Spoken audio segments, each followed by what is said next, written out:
Let me tell you about the night my husband Tom spread our bank statements out on the kitchen table, and we just sat there staring at them in silence.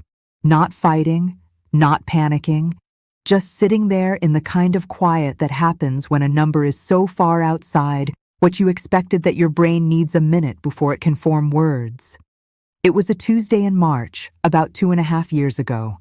We had just added up what we had spent on groceries the previous year in our house in Sacramento, California. Not eating out, not takeout, not date nights, groceries, the kind that come home in bags and go in the refrigerator and get turned into meals in your own kitchen. 12 months of receipts, and the number at the bottom of the page was $16,800, $1,400 a month, for 2 people, in their own home, just eating. Tom looked at me across the table and said, very quietly, "Something has to change." And I nodded because I didn't have anything more useful than that to add. We were 64 and 66 years old, recently retired, living on a fixed income, and we were spending more on groceries alone than a lot of people spend on rent. Something had to change. Drop a comment below and tell me where you're watching from tonight, because I have a feeling some of you have had your own version of that kitchen table moment. My name is Linda. My husband is Tom. I'm 66 now, and he just turned 68. And before I tell you where we are today, I want to give you the full picture of where we were, because the grocery number didn't exist in isolation. It was just the number that finally made us look at all the other numbers. We had both worked our entire adult lives in California. I was a school librarian for 24 years. Tom was a project manager for a mid-sized construction company for 31 years. We were not extravagant people. We did not take lavish vacations or drive expensive cars or eat at fancy restaurants every weekend. We lived what felt like a completely normal, modest, careful life in a house we'd owned for 22 years in a suburb of Sacramento. And when we both retired, within a year of each other, we sat down and did what you are supposed to do and looked at our income and our expenses and made sure the math worked. Our Social Security together came to $3,940 a month. My small teacher's pension added $640, so just over $4,500 a month between us. We thought we were fine. We were not fine.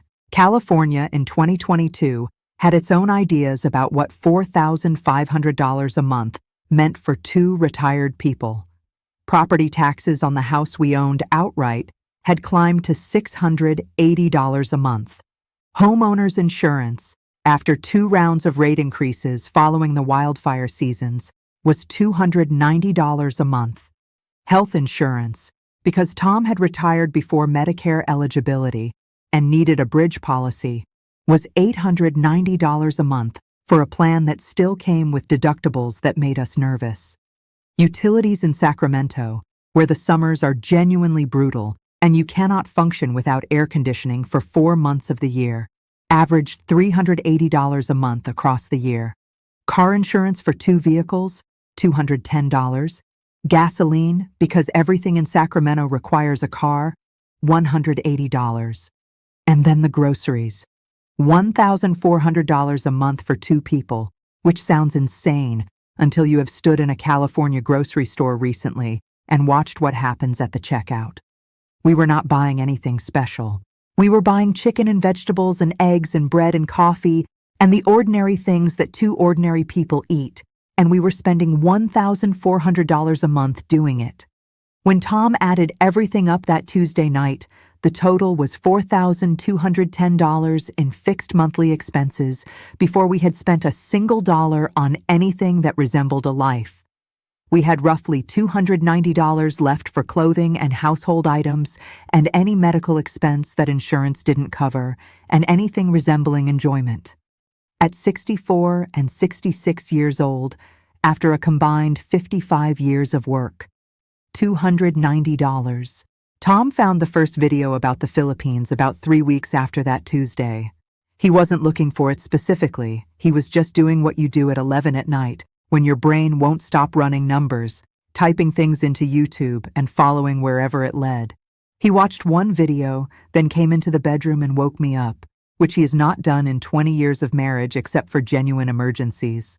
I sat up and said what happened, and he said, "Just come look at this." He showed me a man about our age sitting outside a small restaurant somewhere in the Philippines, talking about what he had just paid for a full meal.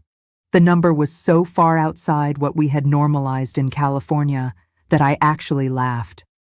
Not a happy laugh. More like the laugh that comes out when something is so absurd, your body doesn't know what else to do with it.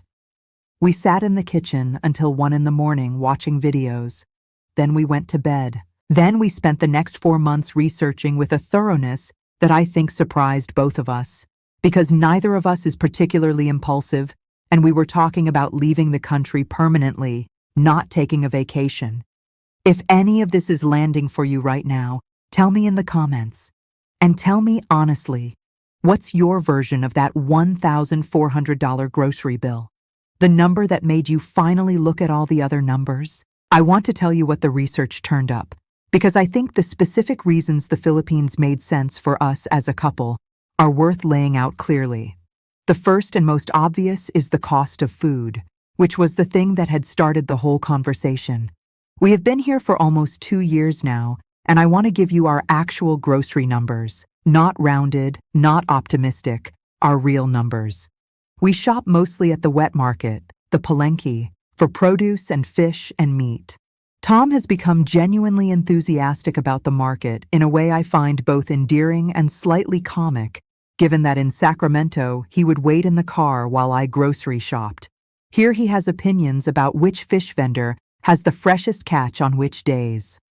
Our monthly grocery spending for the two of us is between $140 and $160. Not $1,400. $150.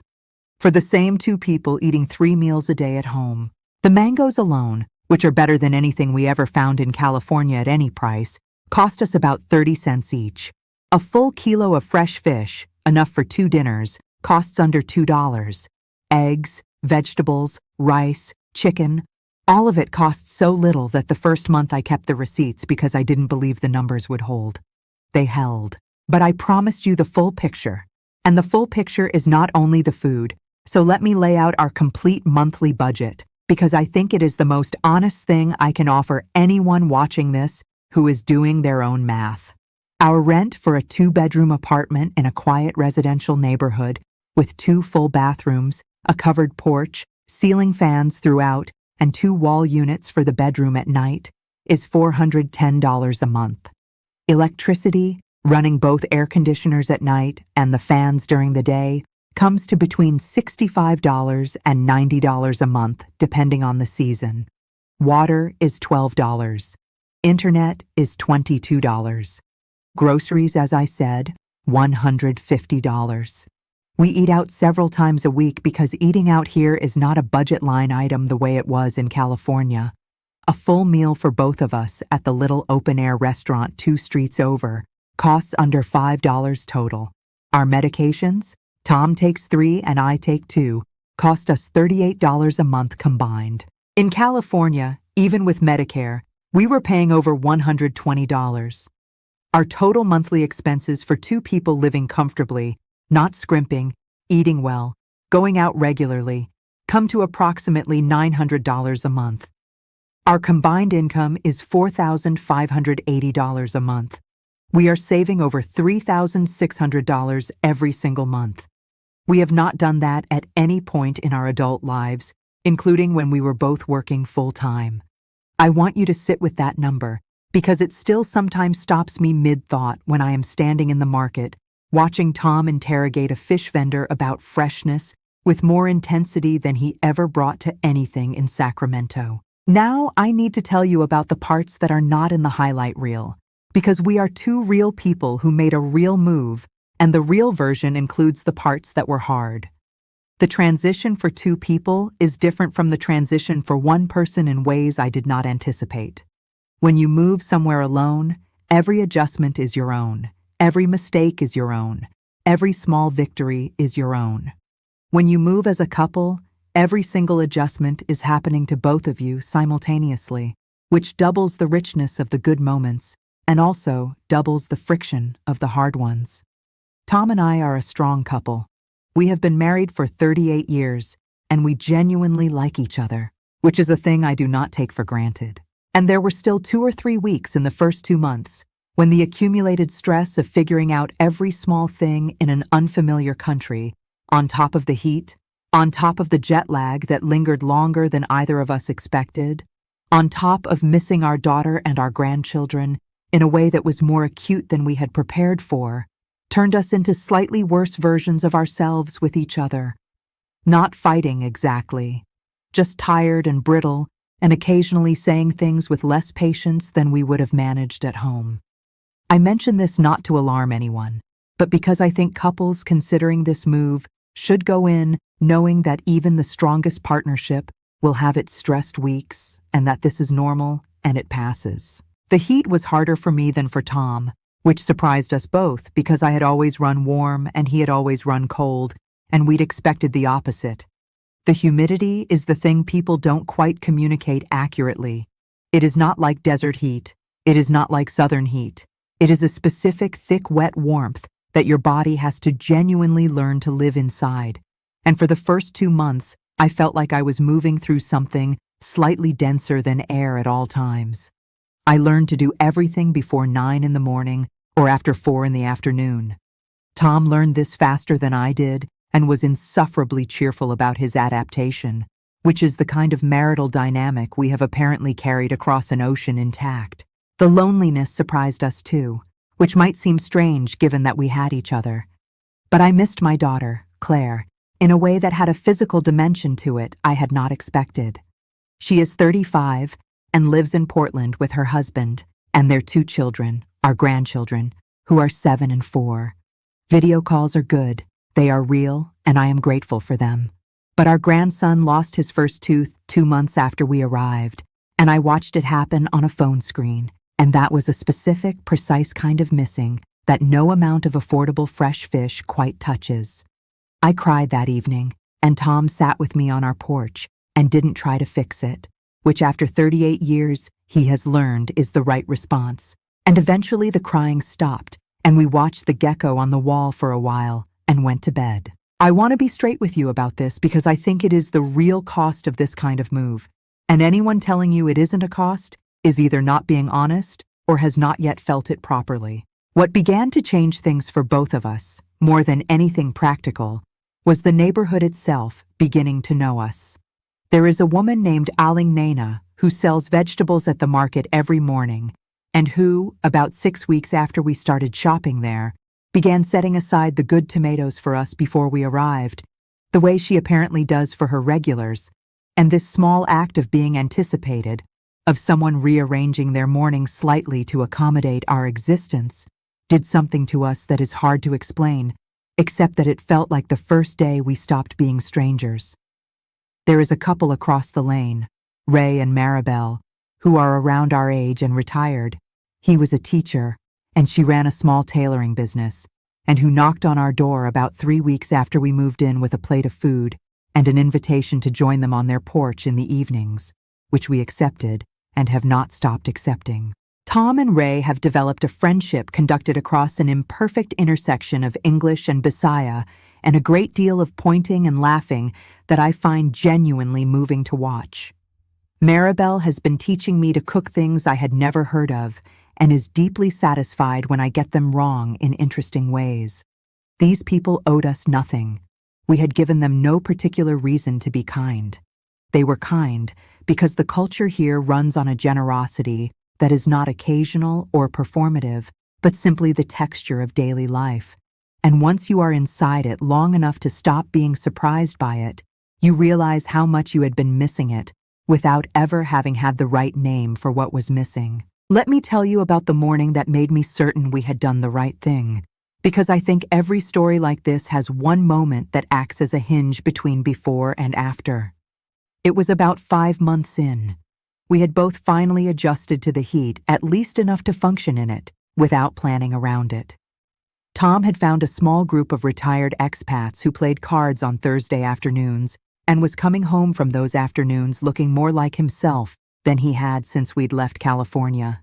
I had found the rhythm of the market mornings, the specific logic of who sold what and when, and how to talk to them in the mixture of Bisaya and English, and pointing that had become my native tongue for those interactions. And that particular morning, I was walking home from the market with my bags, past the small bakery that makes the soft bread rolls called Pandasal fresh every morning, past the little sari store where the owner always nodded at me now, past Ray and Maribel's gate where their dog lifted its head and then put it back down because I was not a stranger anymore, and I realized I was not thinking about California. I was not comparing the street I was on to any street I had left. I was not calculating anything, or missing anything, or feeling any particular way about the decision we had made. I was just walking home, in a neighborhood that was mine, on a morning that belonged to me. After 66 years of working toward retirement, and then discovering that retirement in the place where I'd spent my life was going to be a long lesson in anxiety, I was just walking home on a Tuesday morning without dread at the bottom of it. That was everything. Healthcare is the question I get most often from friends back home, and I want to answer it with the directness of someone who spent 24 years in a school system watching families navigate the American healthcare system up close. The care I have received here has been excellent for everything I have actually needed. Routine visits, a minor procedure on my hand, Tom's ongoing blood pressure management, dental work that would have required a payment plan in California and cost us under $200 here, including the x-rays.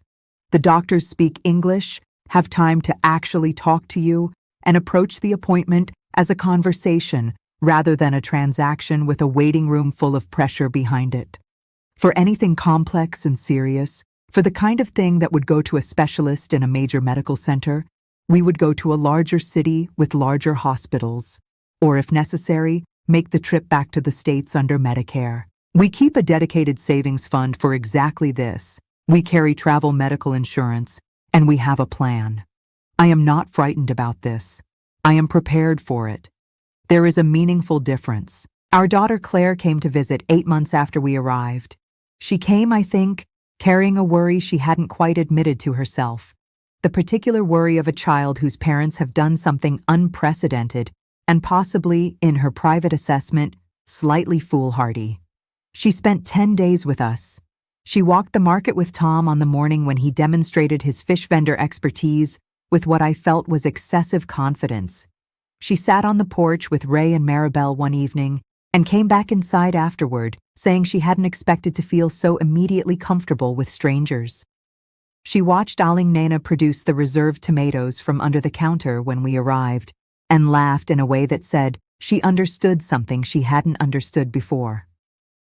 On her last morning, drinking coffee on our porch while the street came to life below us, she said, "I came here to make sure you were okay." She paused. "You're more than okay." Tom and I looked at each other across the table the same way we had looked at each other across the bank statements in Sacramento 2.5 years earlier. Different numbers, different silence, the same table. So here is what I want to say to anyone watching this who is sitting with their own version of our kitchen table Tuesday, their own $1,400 grocery bill, their own $290 of margin, their own fixed income that made perfect sense on paper until it met the actual cost of actually living in America right now. You are not alone in those numbers. You are not a failure for being in them. And there is a real, specific, unglamorized answer available on the other side of a long flight and a learning curve. And some weeks that will be harder than you expect, and a heat that will take longer to adjust to than anyone tells you. We are two ordinary people who worked ordinary jobs and loved our ordinary California life until the numbers made that life unsustainable. We are now two ordinary people who walk to the market in the morning and eat well every night and sit on our porch in the warm dark and are putting money in savings for the first time since our 40s. Same people, different math. Comment below and tell me where you are in the thinking right now, you and your partner, or you alone. And tell me what your number is, the one that made you finally look at all the other numbers. Maribel is knocking on the door with something that smells like it has been cooking since early this morning, which in my experience here means it is going to be extraordinary. But I will read every comment. Tom and I both will.